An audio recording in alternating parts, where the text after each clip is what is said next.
할렐루야. 이런 과찬을 처음 들어봤습니다. 저는 정석 같은 목사가 아니고 후배들을 이 주어를 부를 때는 개목사다 이렇게 부릅니다.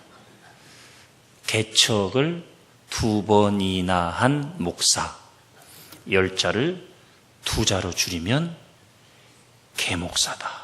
3자로 줄이면 개목사다. 제가 누구라고요? 조심스러우시죠? 제가 개척을 2번 하게 된 데는 동기가 있습니다. 저는 말리언 성결교회 출신입니다. 거기에서 전통적이고 아름다운 교회가 가지고 있는 힘도 존중하지만 또 누군가는 선교 지향적인 마음껏 선교하는 그런 교회가 한번 세워보고 싶었습니다. 그래서 21년 전에 일산에 가기 전 행신동 지하 예배당에서 개척을 해서 이제 조금 목회가 뭐다라고 하는 것을 요만큼이라도 알게 된 개목사 올시다. 재미있는 이야기를 하나 하고 설교를 시작할까요? 아니면 그냥 바로 본문으로 들어갈까요? 별로 반응이 없으셔서 설교로 바로. 50년 동안 결혼 생활을 했던 한 부부가 있었는데요. 결혼 50주년 기념 여행을 출발할 때 동네 새댁들이 모였답니다. 이 부부는 소문났어요. 부부싸움을 한 번도 50년 동안 하지 않은 부부로 알려졌어요. 이 어려운 일을 해냈지 말입니다. 그런데 놀라지도 않으시네. 거의 그렇게 사시나 봐요? 50년 동안 부부싸움을 한 번도 하지 않은 부부가 있었답니다. 와. 제가 북치고 장구치고 다 할게요. 그래서 새댁들이 할머니 그 비결을 말씀해 주세요. 그래서 할머니가 얘기를 해주는 겁니다. 우리 남편이 좀 독특해서 신혼여행을 웨스턴풍으로 가자고 하지 않았겠어? 그래서 호주에서 사막을 횡단하는 신혼여행을 했단 말이야. 낙타 뒤에다가 텐트도, 비상식량도, 그리고 물도, 그리고 서부 건맨들이 쓰는 모자도 딱 쓰고 총도 딱 차고 가는 거야. 근데 우리 남편이 탄 낙타가 푹 떨어서 남편이 뚝 떨어지는 거였어. 어떡하나. 모래에서 툭툭 털고 낙타 앞에 딱 가던 우리 남편이 말이야. 낙타 눈을 딱 꼬나보더니 한 번, 그리고 다시 낙타를 타는 거야. 내가 속으로 생각했지. 할렐루야. 참 인격적인 남편과 내가 결혼했구나.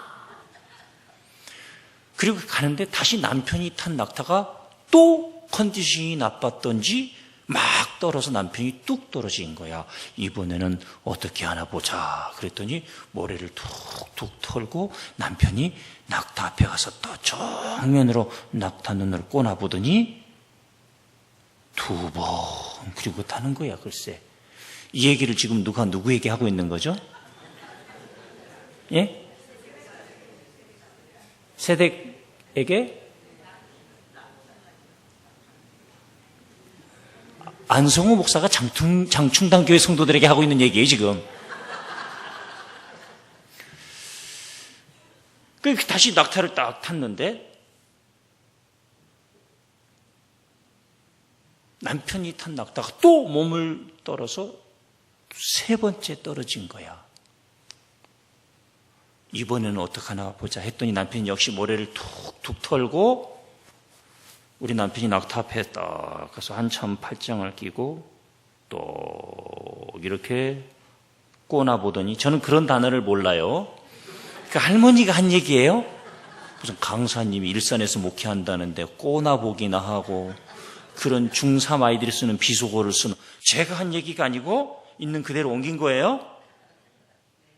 예, 이 정도 수준에 대해서 정춘당 교회가 소화가 가능하신가요?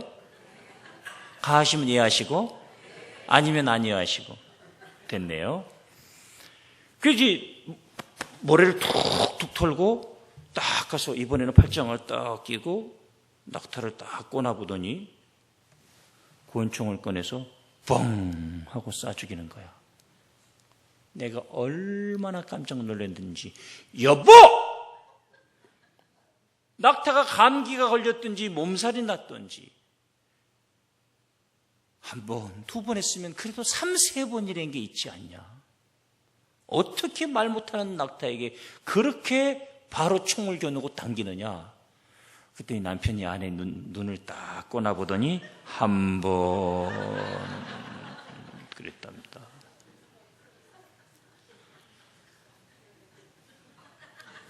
그 이후 50년 동안 언제 죽을지 몰라. 그래서 남편이 무슨 말을 해도 아내가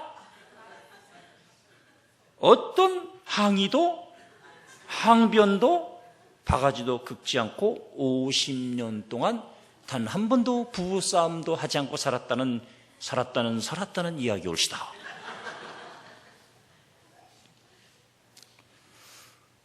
오늘 본문은 예수님께서 베드로에게 네가 나를 사랑하느냐 3번 물으십니다. 혹시 우리 할렐루야 찬양 때 아내분이 앞에 계시면 어깨를 딱 이렇게 짚으면서 한번 남편들이요 한번 해보시면, 요즘은 시대가 바뀌어가지고 죽습니다. 어디서 지금 이렇게. 예. 그런데 말입니다. 왜 3번이나 질문하셨을까요?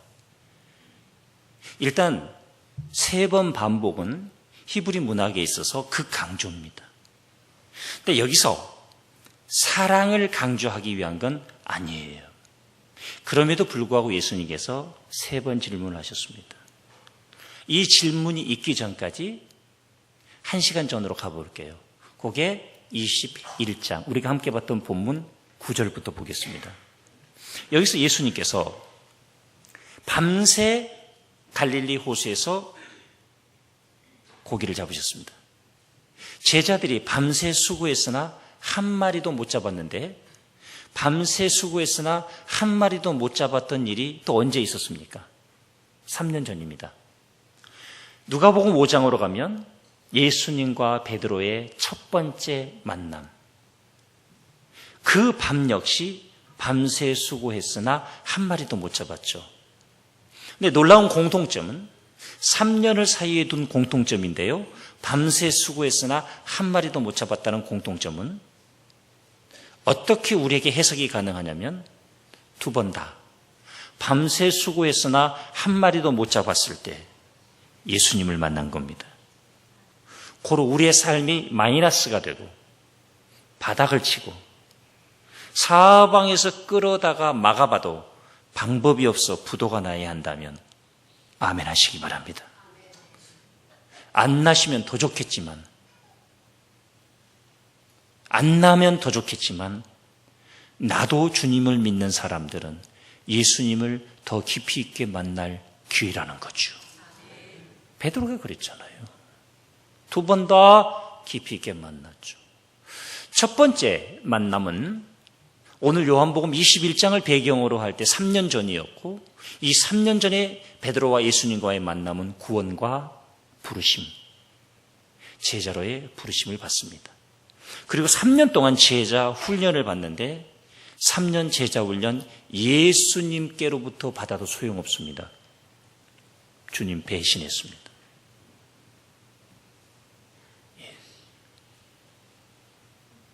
예.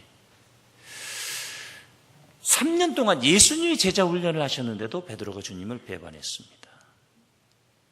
놀라운 건 3년을 사이에 둔 결정적인 2번의 만남. 어떤 공통점이 있냐면, 첫째, 예수님이 먼저 찾아오셨습니다. 이분이 주님이십니다.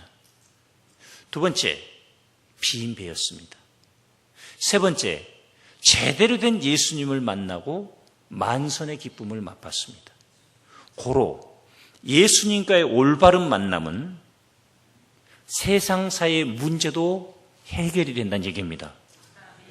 복을 주셨는데, 제자로 부르셨는데, 일꾼으로 부르셨는데, 사명자로 부르셨는데, 장춘단 교회로 부르셨는데, 장춘단 교회를 우리 교단에서 세우셨는데, 이 사명을 다하지 못한다면 두 번째 결정적인 만남이 또 필요한 거고, 빈배, 밤새 수고했으나 한 마리도 잡지 못하는 기적을 경험해야 되겠죠. 낚시질도 아니고 배로 그물질을 해서 밤새 수고했는데 한 마리도 잡지 못했다는 얘기는 보통 얘기가 아닙니다. 첫 번째 공통점이 뭐였다고요? 주님이 먼저 찾아오셨다. 두 번째 공통점은 밤새 수고했으나 한 마리도 잡지 못한 빈배였다. 세 번째 공통점은요, 주님을 만났을 때 만선의 기쁨을 맛봤다. 네 번째 공통점은요, 베드로가 두 번 다 주님을 알아보지 못했다. 3년 전에 베드로가 처음 만났을 때 주님을 알아보지 못한 건 이해가 가능한데 3년 후에 그 밤에 몰라봤다는 건 말도 안 됩니다. 설마. 아니면 생각하고 싶지 않았을까요? 저는 아직까지 잘 모르겠습니다. 다섯 번째 공통점은 두 번 다 사명을 받았다는 겁니다.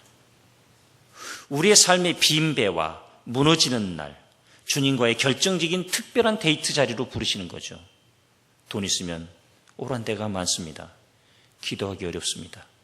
돈 없으면 오란 데가 없습니다. 교회밖에 없습니다.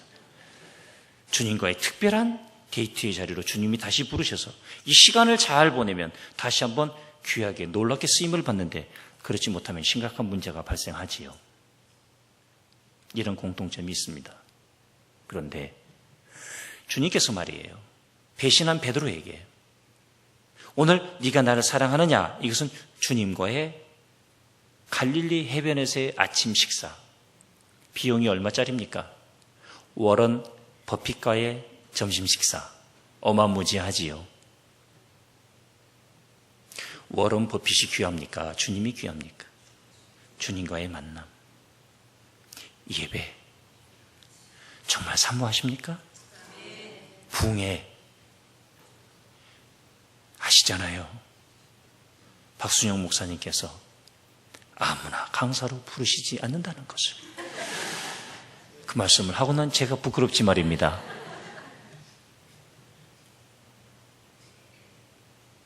사모하시나요? 워런 버핏과의 한 끼 점심 식사보다 훨씬 더 사모하시나요? 예. 자, 밤새 수고해서는 한 마리도 못 잡았고 깊은 곳에 그물을 내리라고 했고, 이것은 상식에 어긋난다는 정도는 장춘단 교회 성도들이 다 알고 계실 거예요. 근데요, 모르는 본문이 아니에요. 모르는 얘기가 아니에요. 홍순영 목사님 때부터 시작해서 수많은 목사님들이 계셨는데 이 본문 아마 여러분들이 20번도 더 설교 들으셨을 거예요. 저는 특별한 얘기를 할 수 없어요. 뭐가 특별하겠어요? 특별하면 이단인데. 이 본문 가지고 특별하게 설교하면 이단이지요. 제가 말씀을 묵상하고 깨달은 바를 겸손하게 전할 뿐입니다. 자, 그림을 좀 그려보시죠. 타임머신을 타시겠어요? 2000여 년 전 갈릴리 호수로 가보실까요? 그날 아침. 아멘 하신 분만 태워드리겠습니다. 공짜로 그 어마무지한 타임머신을 태워드리고 고대 사회에 2000년 전으로 가시겠다고 해도 감동도 없으시고. 자, 타셨습니다. 갔습니다. 우리가 청중의 입장에서 봅니다. 예수님께서, 성경 절절 얘기 안 할게요, 떡과 생선을 굽고 계셨습니다. 어디를 향해 앉아 계실까요? 갈릴리 호수를 향해. 베드로가 예수님을 향해 옵니다. 자, 세트를 준비하시고 그림도 그려보시고 이미지도 넣어보시죠. 그 아침에 갈릴리 해변, 배반하고 도망갔던 수제자와 주님과의 만남. 근데 주님이 떡과 생선을 굽고 계셨습니다. 저는 의심이 많아요. 그래서 질문을 해봤어요. 이 떡과 생선을 어디서 구하셨을까? 첫 번째 질문. 이 떡과 생선은 언제 준비하셨을까? 베드로를 두 번째 만나서 만선의 기쁨을 허락하시고 난 다음에 준비했을까? 저는 아니라고 봅니다. 떡을 어디서 준비해요? 내려오자마자. 그리고 고대 시대에 불을 피우기가 쉽지 않아요. 불은 불 항아리를 통해서 옮겼어야 됐어요. 아브라함이 시내산에, 물론 예수님께서 활동하셨던 시대보다 2000여 년 전이지만 그때도 시내산에 이삭을 데리고 갈 때도 불 항아리를 가지고 올라갔어요.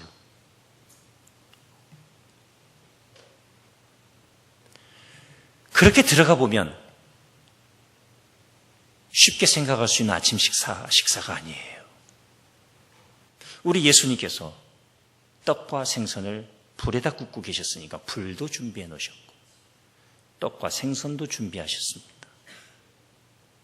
헤르만 호은의 예수님의 교육 방법론이라는 책에 보면 예수님의 교육 방법은 직접 교육이 아닌 간접 교육이라고 했어요. 직설적이지 않고 깨닫게 하지요. 그래서 뭐 좀 직설적으로 말씀하시는 분들, 나는 뒤끝은 없어 이렇게 말씀하시는 분들 저는 별로 안 좋아해요. 왜냐하면 듣는 사람은 뒤끝이 남거든. 그거 완전 무책임한 얘기입니다. 자기가 그렇게 직설적으로 말한 것을 고치거나 회개하겠다는 의도가 없어요. 계속 앞으로도 나는 직설적으로 얘기할 테니 당신이 알아들으시오. 뭐 이런 얘기지요. 예수님의 교육 방법은 간접 교육 방법입니다. 예수님의 교육 방법은 호기심을 자극했습니다. 예수님의 교육 방법은 의미를 부여했습니다. 아마 여기에서 빅터 프랭클의 로고테라피, 의미요법이 나왔는지 모르겠습니다. 성서를 근간으로 서양음악이 나왔고 헤르만 헤세 역시 신학 공부를 했던 사람이고 빅터 프랭클 역시 유태인입니다. 1세대 정신분석학파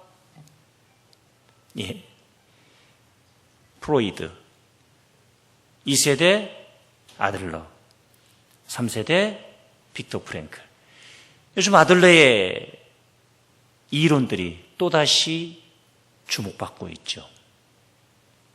그것을 근간으로 엄청난 책들이 요즘 쏟아져 나오고 있습니다. 미움받을 용기, 기시미 이치로의 책도 그 주류에서 나온 겁니다.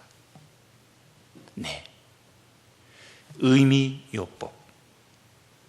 빅터 프랭클은 삶의 의미를 찾아서 죽음의 수용소에서라는 그의 책에서 아우슈비츠 형무소에 갇힌 의사답게 보는 눈이 다릅니다. 눈이 살아있는 자는 나치들이 끌고 가지 못하더라.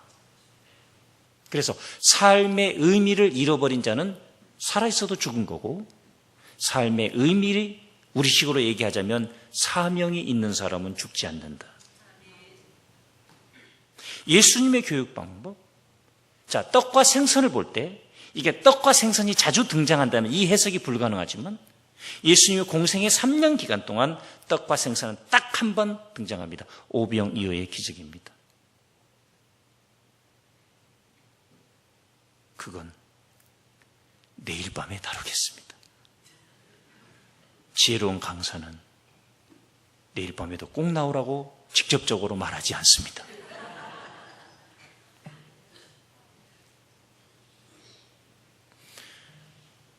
떡과 생선을 굽고 계셨어요. 무슨 생각이 들까요? 예수님과 제자들 사이에 대형 기적, 마태, 마가, 누가, 요한복음이 다 기록하고 있는 유일한 기적은 오병 이어의 기적 하나입니다. 질문 들어갈게요. 그때 베드로가 뭐 했을까요? 선임입니다. 너는 이쪽으로, 너는 저쪽으로.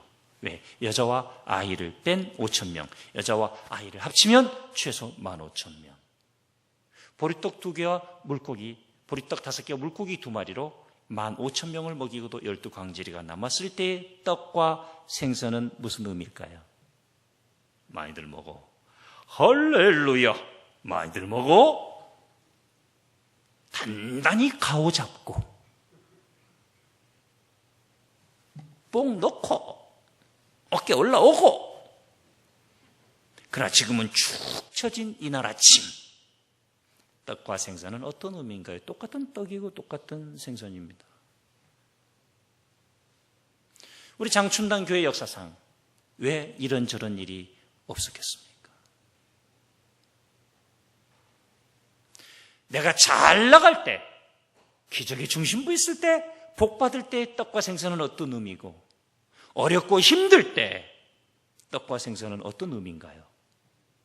똑같은 떡과 생선인데요. 너희 자식 말이야! 네가 수제자야? 나를 배신해? 이렇게 말씀하지 아니하시고 떡과 생선을 굽고 계시는데 예수님께서 첫 번째 하신 말씀이 뭐죠? 지금 잡은 생선을 좀 가져오너라. 없어서일까요? 아닙니다. 예수님도 감정이 있는 분이세요. 인자시니까. 지금 잡은 생선을 좀 가져와라. 이런 겁니다. 가출한 아들. 가출한 아들이 미울까요? 우리가 예수님이라면 베드로가 더 미울까요? 가출과 배반은 차원이 다릅니다. 인간이 인간에게 당한 배반과 신이 인간에게 당한 배반은 차원이 더 다릅니다. 그렇죠. 가출한 아들이 들어왔습니다. 못난 아버지 이렇게 말합니다.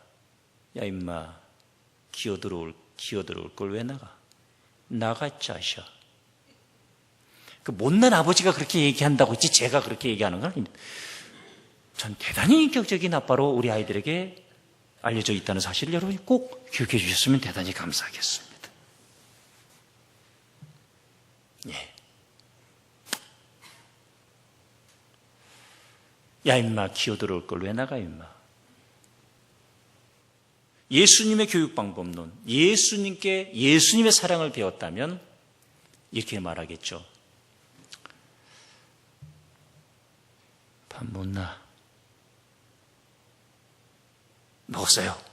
지도 낯짝이지. 어떻게 안 집에 들어온 녀석이 밥을 안 먹고 들어왔을까요? 안 먹고 들어왔을까요? 100% 안 먹고 들어옵니다. 먹고 들어올 돈 있으면 안 들어옵니다. 돈이 다 떨어져야 들어오지. 그럼 아빠가 밥 못 나. 그럼 얘는 당연히 먹었어요. 그럽니다. 그럼 아빠는 이렇게 얘기해야 됩니다. 라면 3개만 사온나. 아빠가 밥을 안 먹었다. 라면 끼래라. 계란도 2개 풀고 그리고 10,000원짜리 하나 딱 줍니다.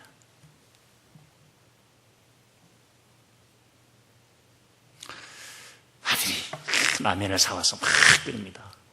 아빠한테 맞아 죽을 것 같았는데 아빠가 뭔가 일을 시키는 거야. 신나가지고 다 끓여 식탁에다 딱 아빠 라면 드세요. 그래도 쪽지가 있어. 난 밥 먹었다. 니 뭐라. 그리고 나가 있는 거예요. 할렐루야. 어디 가서 이렇게 설교를 했더니 한 분이 얘기해요. 아, 그 아빠가 그 정도 수준이면 애가 가출을 하겠냐고 또. 와, 나 대한민국의 신자들 참 희한하다. 예를 들어서 하는 얘기야. 내가 그런 가정이 있었다는 얘기를 하는 게 아니고요. 왔다, 세대. 거기가 경상도 어느 교회라고 말 못하겠습니다. 참나. 예를 들면, 물론 맞는 말이죠. 아빠가 그 정도 수준이면 애가 가출 안 하죠. 예수님을 배웠다면, 예수님을 만났다면, 이 아버지입니다. 진리 앞에서는 목숨을 걸지만, 아닌 것에는 자유를. 자, 왜 예수님께서 지금 잡은 생선을 좀 가져오너라? 명분을 준 겁니다.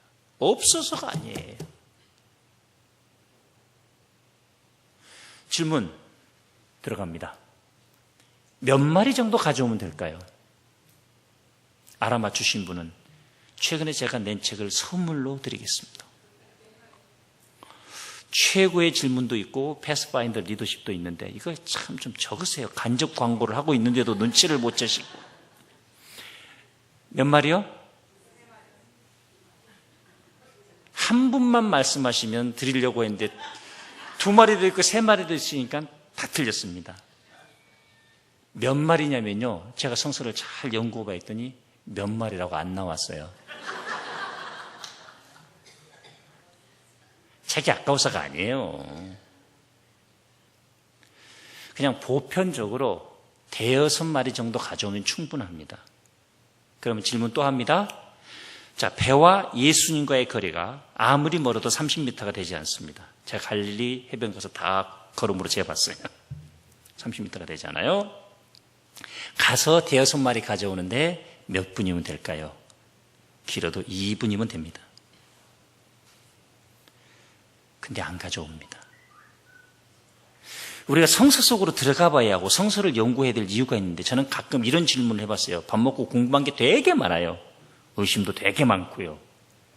그래서 저는 의심 많은 성도들 좋아합니다. 의심은 불신이 아니라 바르게 믿기 위한 질문인 줄로 믿습니다. 그랬더니 고양시에서는 의심 많은 분들만 다 로고스 교회를 등록하는 거야. 겁나 피곤합니다. 야, 어쨌든. 자, 본문 가보시죠. 우리가 눈으로 확인할 게 있습니다. 자, 10절. 예수께서 이르시되 지금 잡은 생선을 좀 가져오라 하시니 11절 같이 읽겠습니다. 시작.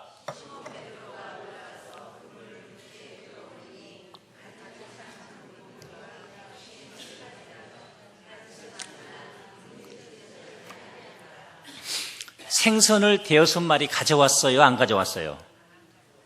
그럼 우리가 행간을 좀 읽어봅시다. 베드로가 지금 생선을 가지고 예수님께 돌아올 마음이 없는 것 같아요? 없는 것 같아요? 좀 들여다보세요. 없는 것 같아요? 없는 것 같아요? 없는 것 같죠? 왜죠? 이제 보이시죠? 153마리 세고 있습니다. 그럼 한 번만 질문 더 들어갈게요. 이 153마리를 베드로가 세는데 몇 분이나 걸렸을까요? 저는 직접 해봤습니다. 진짜요. 장인어른이 배가 있으셨어요. 처갓집에 도착했는데 장인 장모님이 댁에 안 계신 거예요. 가봤더니 그물을 추리고 있어요. 제가 좀 해보겠다고. 너무너무 힘들어요. 그물에서 고기를 벗겨낸다는 것을 그물을 추린다고 그러는데 티도 있고 뭐도 있고요. 제 실력으로 153마리를 저 작업을 하려면 2시간 이상 걸리고 장인 장모님은 1시간이면 끝납니다. 왜 성서는 153마리라고 숫자를 밝혔을까요? 다음 질문. 모나미 볼펜에다 써먹으라고. 딩동댕. 또 이게 뭔 소리인가. 여기서 모나미 볼펜이 왜 이렇게 나오나 이러면 참 곤란하지 말입니다. 이 시간 동안 베드로는 예수님께 돌아갈 의지가 없었다는 얘기입니다. 생선 세고 있었습니다. 이쯤 되면 화가 머리 꼭지까지 뚜껑이 열립니다. 야! 구루트 먹을래? 요구르트 먹을래?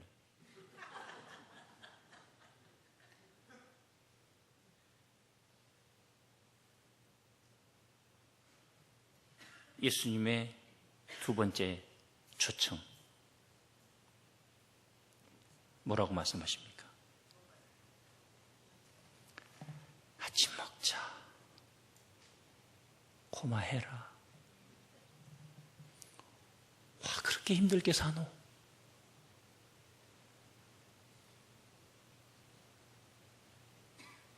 윤형방황이라는 말이 있습니다. 심리학에서. 사막이나 눈길에서 앞에 발자국을 따라서 가면 빠져나갈 수 있을까 하고 열심히 돌았는데 그 자리입니다. 나는 심리학자들이 어렵게 말하는 게 되게 기분이 나빠요. 우리나라 사람들 다 알고 있습니다. 다람쥐, 쳇바퀴. 지금 신앙생활하면서도 베드로가 유명방황을 하고 있습니다.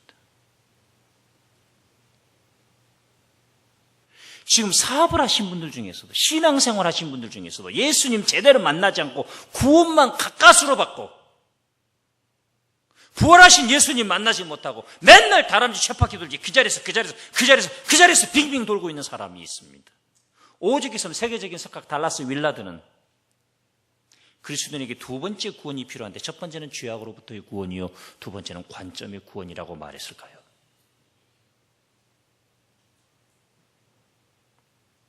예.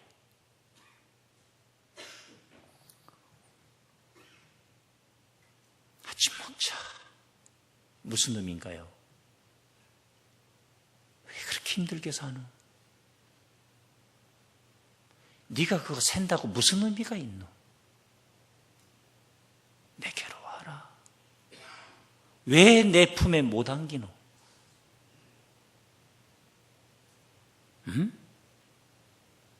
가까스로 죄악은 구원받고 부활은 왜 못 믿는데? 이게 아직 깨지지 않은 거예요. 그리고 주님과 베드로의 아침 식사가 끝납니다. 그게 오늘 우리가 함께 읽었던 본문이지요. 15절부터. 아침 식사가 끝나자 예수님의 질문이 들어갑니다. 질문. 나를 사랑하느냐? 저는 어디 가서 설교하든지 항상 요한복음 21장 이 본문을 설교합니다. 그 이유는 이 말씀 앞에 제가 깨졌고 이 말씀 앞에 제가 목사로 부르심을 받았기 때문입니다. 나를 사랑하느냐? 왜 세 번이나 물으셨을까요? 잘 모릅니다. 저는 독서실에서 말리언교회 조병하 장로님이라는 분이 이 고등학교 때 성경 공부, 우리 공과 공부 선생님이셨는데 항상 잠언 한 장 읽고 성경 한 장 읽고 공부해라. 고3 될 때 저주성 발언을 하셨어요. 그래야 좋은 대학 간다. 그 말을 듣고 어떤 놈이 안 읽어 그걸. 네, 그래서 열심히 읽어서 제가 예스대를 들어갔지 않습니까? 서울신학대학교. 할렐루야. 서울신학대학 알기를 우습게 하시는 분들은 회개하셔야 됩니다. 네. 어느 날 1년간 제 미래를 놓고 말리언교회 기도실에서 고등학교 2학년 말부터 3학년 말까지 저는 시나리오 작가 되는 게 꿈이었습니다. 그래서 글 쓰는 게 늘 지금도 매주 영성일기를 씁니다. 못 쓰는 글 솜씨지만 책을 3권을 냈지요. 예, 참고로 말씀드리자면 제일 많이 팔린 게 5,000권. 예, 여러분 생각에 5,000권 우습지만 기독교에서는 이 5,000권이면 베스트셀러라는 사실을 믿으시고 아멘 좀 크게 해주시면 내일 저녁에도 더 열심히 밤새 설교를 할 줄로 믿습니다. 아멘 안 하신 거 보니까 설교 빨리 끝내고 가라고 하신 줄로 믿겠습니다. 어쨌든 첫 번째 질문, 이 본문을 읽는데 눈물이 탁 튀어나오면서 성령의 감동이 말씀을 통해서 쏘시는데 네가 나를 사랑하느냐? 조금이요. 내 어린 양을 먹여라. 아니요, 안 돼요. 네가 나를 사랑하느냐? 조금이요. 내 양을 치라. 저도 모르게 이 말씀을 읽는데 주님 항복하겠습니다. 그리고 신학대학을 들어가서 헬라어를 공부하는데 OSA 오메네티우시 격변화 알면서부터 가장 먼저 요걸 뒤져봤더니 첫 번째 질문 아가파스메, 아가페, 에로스, 스톨게, 필리아 설명 안 드려도 아시지요.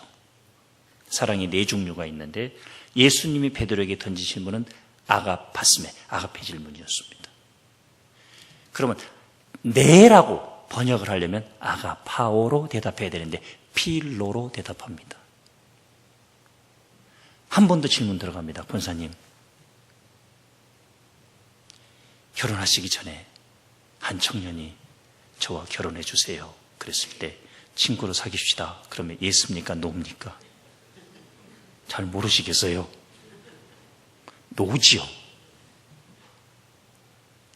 아니, 다른 사람은 다 줄을 버려도 나는 줄을 버리지 않겠습니다라고 호언장담했던 베드로가 왜 이렇게 꼬리를 내리고 노라 대답할까요? 주님의 두 번째 질문 들어갑니다. 아가파스메. 베드로의 두 번째 대답 나옵니다. 필로. 노입니다. 세 번째, 드디어 베드로의 대답은 예스가 됩니다. 베드로가 대답을 바꾼 게 아닙니다. 예수님이 질문을 바꾸십니다. 필레이스메. 친구로는 나를 사랑하겠니?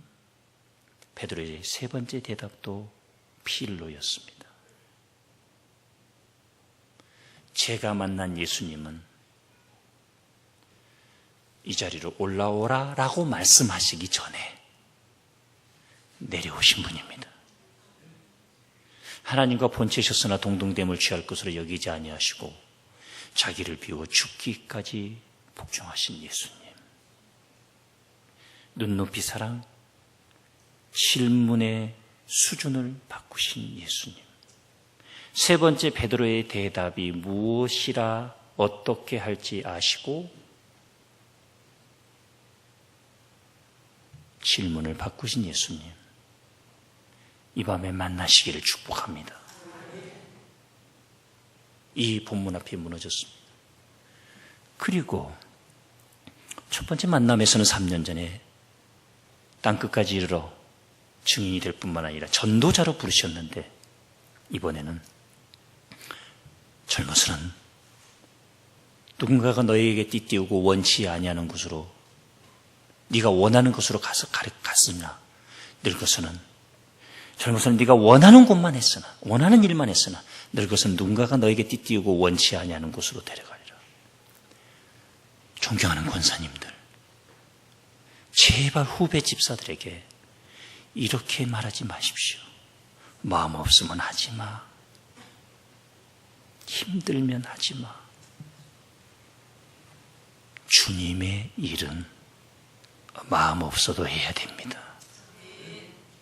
힘들어도 해야 됩니다. 그래야 능력을 받습니다.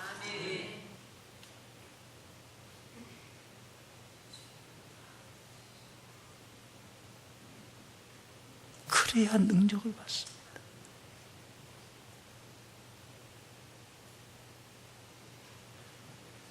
다윗이 성전 건축을 준비해서 솔로몬에게 나머지 성전 건축 완성을 위해 부탁하면서 내가 환난 중에 준비했다고 합니다. 여기서 환난 중에라고 하는 말은 싸움 중에, 핍박 중에, 전쟁 중에가 아니라 마음의 고민을 가지고 힘들게 버겁게 준비했다는 겁니다. 많은 사람들이 내 자식이 다윗 같은 영향력, 리더십을 가지기를 바라지만 너무 유약하게 예수 믿고 있고 신앙생활하고 있으면서 능력은 무슨 능력이 나타나고 주님이 그 사람에게 어떻게 대형차를 맡기시겠습니까? 면허증은 2종 보통인데 차는 대형차 달라고 하시면 그 주는 누가 감당하겠습니까?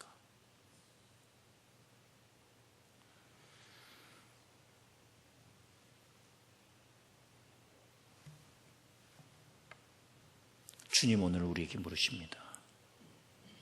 네가 나를 사랑하느냐? 뭐라고 대답하시겠습니까? 저는 시골에서 서울로 전학 왔습니다. 시골에 우리 집은 잘 살았습니다. 공부도 잘했으니까 6남매 중에서 5남매는 다 시내로 보냈지만 깡촌에서 저는 서울로 유학으로 온 사람입니다. 중학생.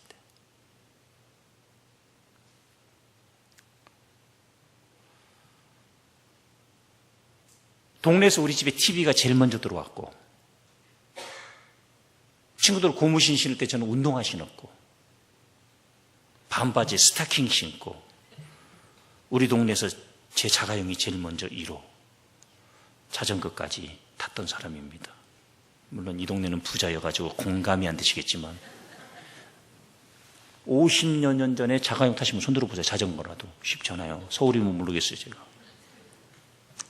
서울로 전화가 왔는데 딱 정리할게요. 매형네가 쫄딱 망한 겁니다. 사업자금 밀어주셨는데 그냥 저의 고등학교 3년간을 한마디로 정리할게요. 저는 자살하는 사람을 이해합니다. 몸에 질병을 얻었고요. 병명이 없었고요. 나오질 않고 고등학교 때 체육교회라는 1시간을 못했습니다. 교실만 지켰고요. 64명 중에 58등까지 해봤습니다. 저는 2등의 세계가 있는 걸 모르고 살다가 경제적인 어려움, 마포에 있는 경서중학교, 숙문고등학교를 나왔는데 학비 달라고 하면 누님은 없다 그리고 엄마 보고 전화해서 달라고 그러면 엄마는 누님한테 받아가라. 네 대학 가르칠까지 다 사업자금 대준다. 제가 만리형교회 다니고 있었을 때 일입니다.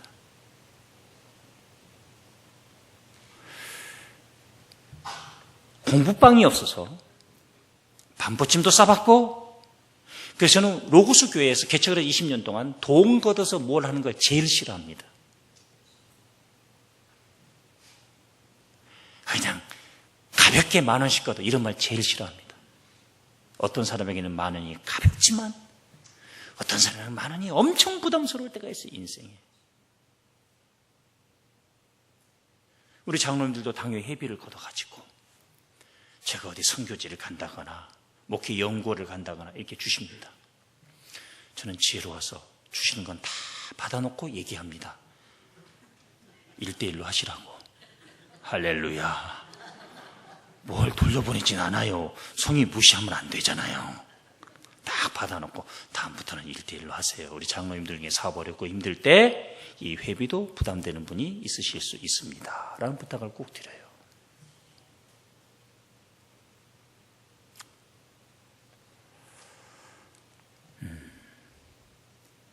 자살한 사람 이해한다고 했죠.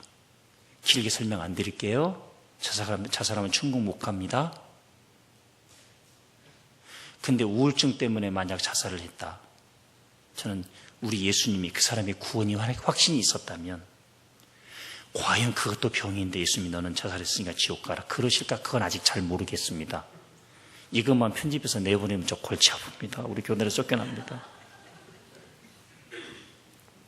모르겠다고 했어요. 제가 이 신학적인 문제에 대해서 확실한 결론을 내리지 못한 이유는 저에게 책임 있는 것이 조종남 총장님께 책임 있다는 사실을 꼭 말씀드립니다. 다 피해가죠. 잘못 배워서 그런 거니까. 어쨌든요. 3년 반 어려워지면 사람이 피해의식, 패배의식 부정적으로 됩니다. 조심하셔야 돼요. 그때. 뭐든지 꼬이게 보이고 삐뚤어지게 보입니다. 그래서 응답받고 목회자로 부르시려고 이 어려움을 주셨다고 생각하고 서울신학대학을 입학했는데도 낫질 않는 겁니다. 이 병이. 러시아 코스타 가서 이 간증을 했더니 2010년 미스 코리아 진 이성혜양의 아버지 울산 소망정형외과 이선일 원장께서 목사님 그때 그 병이 병명도 나오지 않고 치료제도 없었습니다. 지금은 나왔습니다. 할렐루야. 그걸로 고생을 했습니다. 신학대학 입학했는데 낫질 않는 겁니다. 하나님의 사인을 잘못 받았나? 1학년 1학기 학기말 고사 끝나고 기도원에 금식을 올라갔습니다. 난생 처음 장기 금식하는 겁니다. 금식까지 해서도 안 나오면 반수해서 국어 국문학과를 가야 되겠다. 시나리오 작가 되는 게 꿈이었으니까. 근데요, 금식 마지막 날까지 안 낫는 겁니다. 강사님이 마지막 날 오살리 기도원 가보신 분은 아시겠습니다만 꼭 설교 다 끝나고 신유의 선포 시간이 있습니다. 무슨 종합병원에서 각과 병명을 적어가지고 나왔나 봐. 하나도 안 빠뜨리고 여기 뭐 혈압이 나왔습니다. 아멘하고 일어서시기 바랍니다. 당뇨가 나왔습니다. 아멘하고 일어서시기 바랍니다. 혈압이 나왔습니다. 암이 나왔습니다. 십이지장 궤양이 나왔습니다. 지금 뭔 말인지 가보신 분은 아셔. 근데 그날은 설교 중간에 여기 3년 반 동안 다리에 혹이 나서 이 다리에서 저 다리, 저 다리에서 이 다리로 옮겨 다니는 분을 하나님이 고치기 원하시니 일어서시기 바랍니다. 제 얘기를 하는 거예요. 제가 일어섰을까요? 안 일어섰을까요? 안 일어섰습니다. 왜냐하면 그 강사님을 너무너무 싫어했거든요. 첫째, 목소리가 비호감이야. 무슨 설교를 소리방, 공기반 이야기하듯이 해야지. 할렐루야, 우리 주 예수 그리스도께서 오늘 밤 한 사람도 남김없이 다 방언을 받게 하실 줄로 믿습니다. 믿습니다. 성령을 받아야지. 저 강사님 맨날 개구리 영을 받아가지고 내가 꼬여있는 상태라 다 꼬이게 버린 거예요. 자리는 어디? 맨 뒤에 의자 옆에. 다 이게 교실 심리학에도 이게 이유가 있습니다. 예, 자리, 앉은 자리 보면 그 사람의 신앙의 유형이 나옵니다. 유형이. 이게 심리학적으로 이 통계를 낸 거예요. 각 학과 수석들은 어디서 나올 것 같아요? 틀렸습니다. 맨 앞자리는 맨 앞에 줄은 열정은 있으나 머리가 좀 안 되는 사람들이 하는 자리예요. 장춘남 교회를 두고 하는 얘기가 아니라 이게 심리학은 과학이에요. 수석은 셋째 줄에서 많이 나온답니다. 물론 예외는 있을 줄로 믿습니다. 문제아들, 교회 쉽게 옮기는 사람들, 창가 쪽 의자, 기둥 뒤, 반쯤 얼굴 내미는 사람 딱 여기 보니까 다행히 없네? 이유가 있어요, 이게. 예. 2층은 제가 말씀 안 드리겠습니다. 1층이 비었는데 굳이 2층으로 올라간 이유를 모르겠어요. 어쨌든, 예. 할렐루야. 심리학자들 얘기를 제가 하고 있는 거니까요. 거기 앉아 있었어요. 와, 너무 비호감인 거예요. 그리고 다 방언을 받게 해준대. 제가 성경을 많이 읽었잖아요. 초등학교 때부터 독서량은 어마무지하거든요. 딱 다 방언을 받게 해준다고 했을 때 제가 뭐라고 얘기했냐면 이단이다.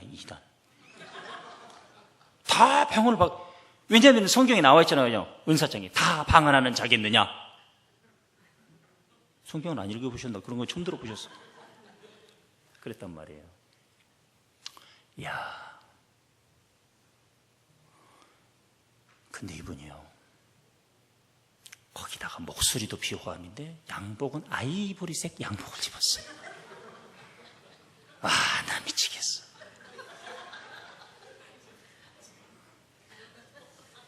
유행이 있나 봐요. 그리고 머리는 기름을 발라가지고 참 넘겼어. 와, 정말 토할 것 같아.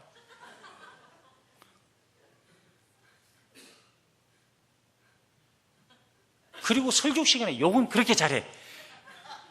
대충 누군지 아실지 몰라. 네, 누구라고 절대 말씀 안 드리겠어요. 성이 뭐 기억으로 시작된다는 얘기를 내가 안 해요. 나이 드신 권사님들 대충 감자고 해서 이것들이 거의 반말이야. 말이 또 요자가 찾아보기 어려워.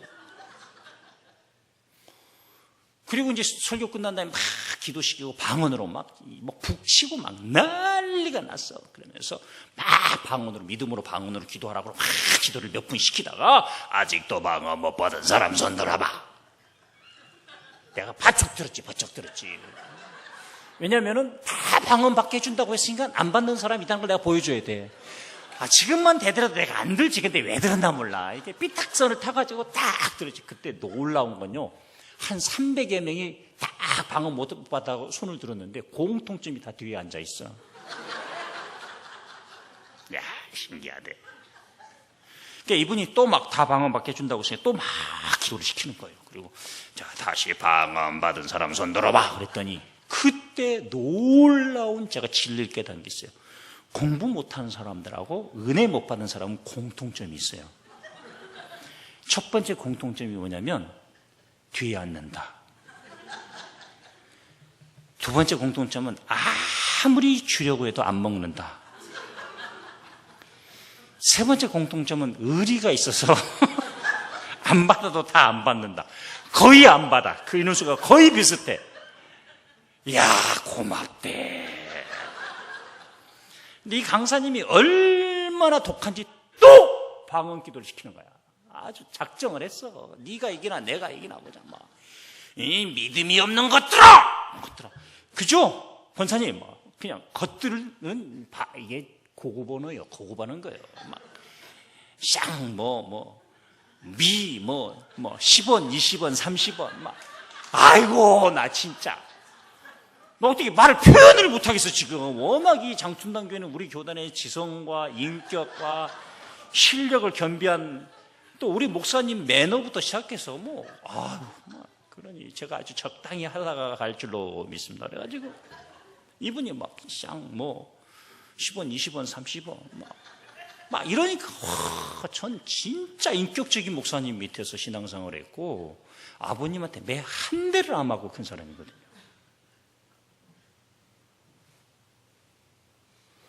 세 번째 강단을 쪼갤 것 같아요. 안 받으니까 한 사람이 자기가 다 받게준다고 했는데 다 계속 손들가 약이 올라서 보니까 열을 받았어. 그래가지고 또 막 방언 기도를 시키는데 아직도 방언 못 받는 사람은 손 들어봐. 그랬더니 이야, 세 번째도 거의 300여 명이 손을 다 들어. 얼마나 고마우니. 이분이 열받아가지고 이 믿음이 없는 것들아! 요즘 방언은 개도 받아, 개도! 자기도 열받아가지고 해버린 말인데 그게 비유법이잖아요. 근데 나는 나를 개 취급하네? 개보다도 못한 인간이라 그러네? 그랬단 말이에요. 그런데 독하대요. 방언 못 받은 사람은 목양실로 오랴. 이야, 순복음교회, 제가 나중에 그 교회 순복음 기도원에 집회를 하러 가면서 얼마나 회개했는지 몰라요. 강사 욕한 게 생각이 나가지고. 근데 매뉴얼이 있습니다. 저고리 벗으면 안 돼, 강단에서 벗어나면 안 돼, 길에서 안수하면 안 돼, 딱 약속을 하고 서약을 해야 돼요. 별 이런저런 일들이 있을 수 있으니까. 그리고 시간은 어떻게 딱 지키고.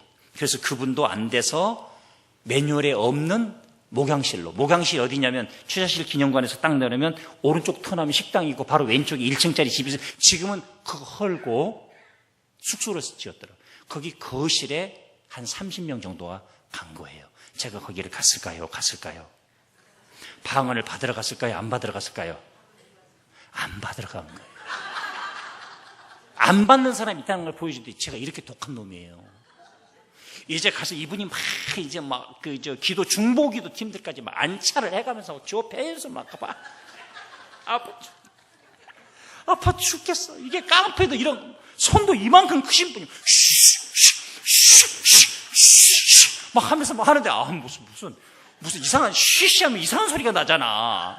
생각이 이렇게 때리면서 하시는데 딱 이제 한 10분 기도시키고 아직도 방언 못 받은 사람 손 들어봐. 너무 감사한 게 다 손들어. 거기 온 사람이 다 손들어. 야, 그 양반도 징한 인간들 봤다. 그래가지고 이번에 이제 마지막으로 특단의 수를 쓰는데 자, 따라해봐! 할렐루야, 할렐루야, 할렐루야, 할렐루야, 할렐루야, 할렐루야, 할렐루야, 할렐루야, 할렐루야, 할렐루야, 할렐루야, 할렐루야, 할렐루야. 그러니까 방언 받았대. 야, 그래서 제가 어떻게 저게 방언이야? 해가 꼬이는 거야. 난 뒤에서 꼬이면 나도 방언 받았다고 그 사람이 인정할 거 아니야. 그래서 내가 뒤에서 코카콜라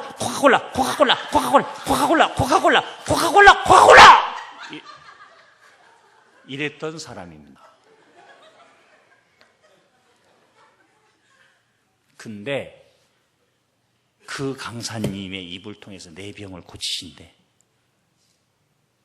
안 일어났죠. 제가 IQ가 굉장히 높습니다. 순간적으로 어떤 생각이 팍팍 지나가냐면 금식은 내가 했는데 나도 주의 종으로 부르심 받았는데 왜 응답을 저 양반한테 하셔? 성령이 기분 나빠. 맞는 말이죠. 맞는 말이에요.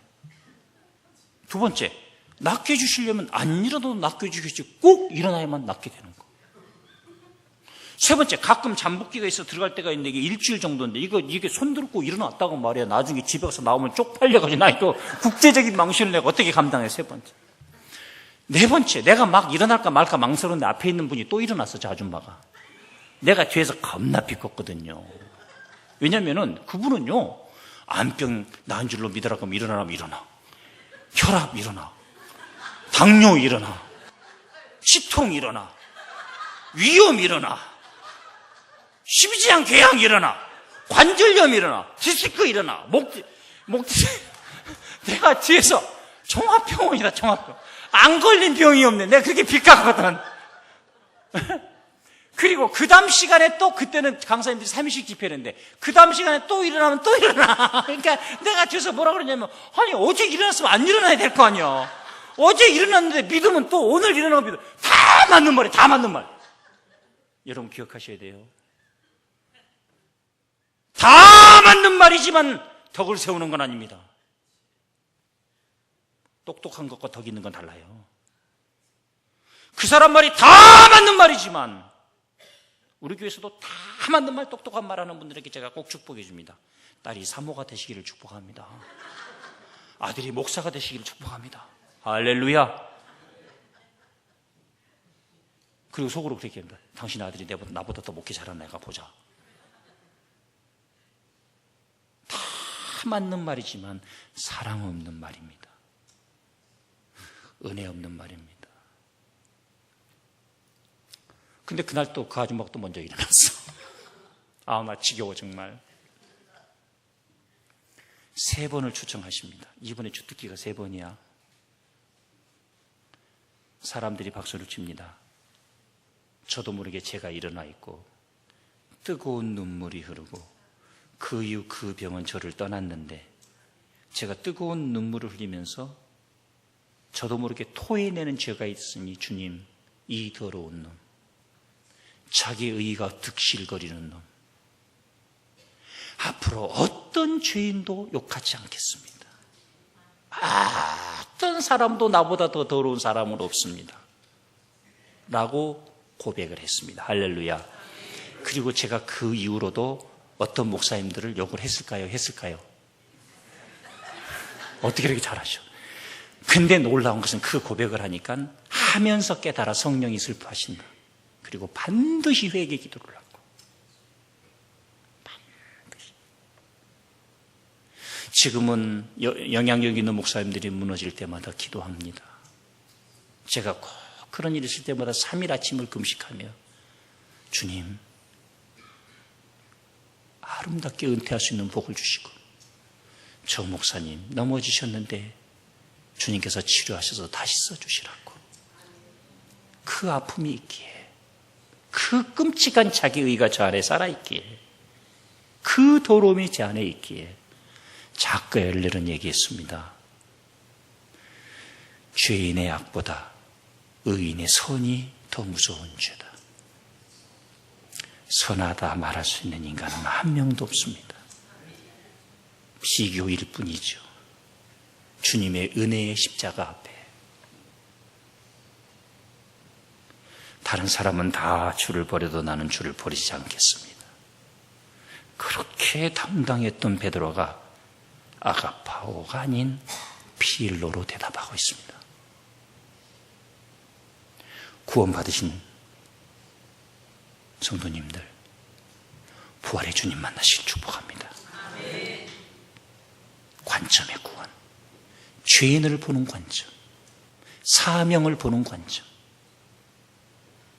교회를 보는 관점, 자식을 보는 관점,